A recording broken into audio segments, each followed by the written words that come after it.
Em sua visão sobre as três mensagens angélicas que nós encontramos em Apocalipse, no capítulo 14, o apóstolo João escreveu: Então vi outro anjo que voava pelo céu e tinha na mão o evangelho eterno, para proclamar aos que habitam na terra, a toda nação, tribo, língua e povo.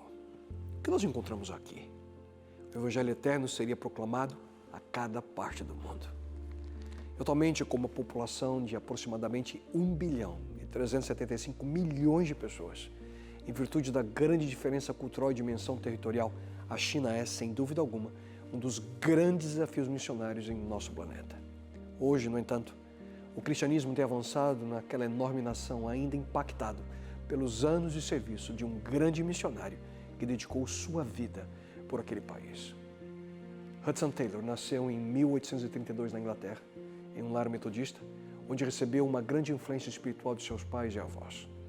Seu pai, que trabalhava como um farmacêutico, tinha uma enorme preocupação com a condição espiritual da China e sempre que tinha oportunidade discutia com amigos como poderiam fazer alguma coisa por aquele enorme país.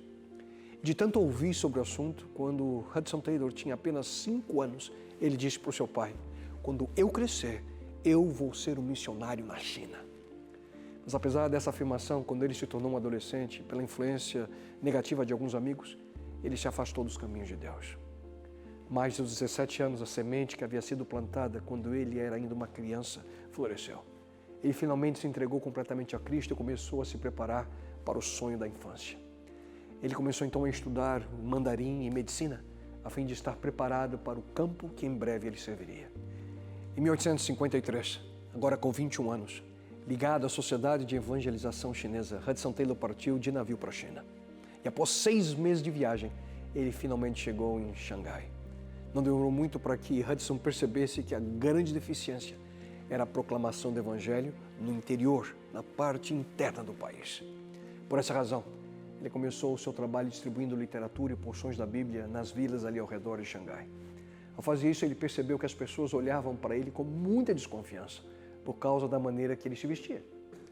E nesse momento ele decidiu adotar os costumes locais e começou a se vestir como um chinês, incluindo deixar o seu cabelo crescer para fazer uma trança, como os outros chineses faziam. E agindo assim, ele conquistou o respeito dos chineses, mas também a crítica de outros missionários ocidentais que achavam uma atitude que era completamente tola. Por motivos de saúde, após 7 anos de serviço na China, Hudson Taylor ele precisou voltar para a Inglaterra, com tristeza no seu coração, porque ele teve que sair do campo missionário. E todos os dias ele orava ali diante do mapa da China, suplicando ao Senhor que outros missionários pudessem ser enviados para aquele país que ele aprendeu a amar. Durante esse período que Hudson ficou ausente da China, ele fez a revisão do Novo Testamento para o mandarim e escreveu diversos artigos sobre as missões na China. E por estar ativamente ali engajado no recrutamento de missionários, Hudson Taylor percebeu a necessidade de uma agência de missão que apoiasse e treinasse esses novos missionários no interior da China. Foi com esse propósito que a missão para o interior da China foi fundada.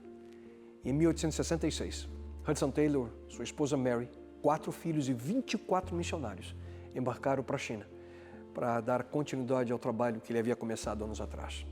Nos próximos 3 anos, sua filha mais velha, um dos seus filhos, um bebê recém-nascido e a sua esposa morreram de cólera. Mesmo diante dessas provações, ele não desistiu e continuou seu trabalho em terras chinesas.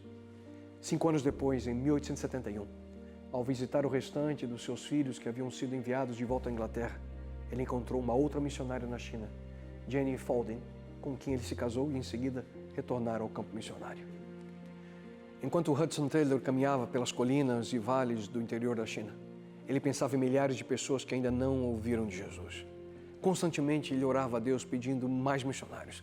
E durante os próximos anos, Hudson ele viajou pela Europa, América e Austrália. Em cada lugar ele falava da necessidade de mais e mais missionários para a China.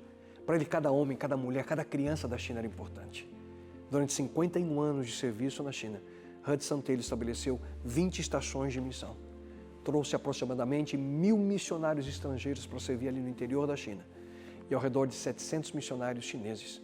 Ele arrecadou mais de 4 milhões de dólares pela fé, sem fazer pedidos formais, e participou de maneira direta na conversão de aproximadamente 125 mil chineses. E tudo isso foi possível pela fé e paixão que esse homem tinha por aqueles que não conheciam Jesus. Extraordinário, não? O apóstolo Paulo afirma: todo aquele que invocar o nome do Senhor será salvo. Como, pois, invocarão aquele em quem não creram?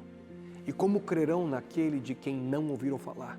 E como ouvirão se não houver quem pregue? Há uma missão a ser cumprida. E você, o que tem feito por ela?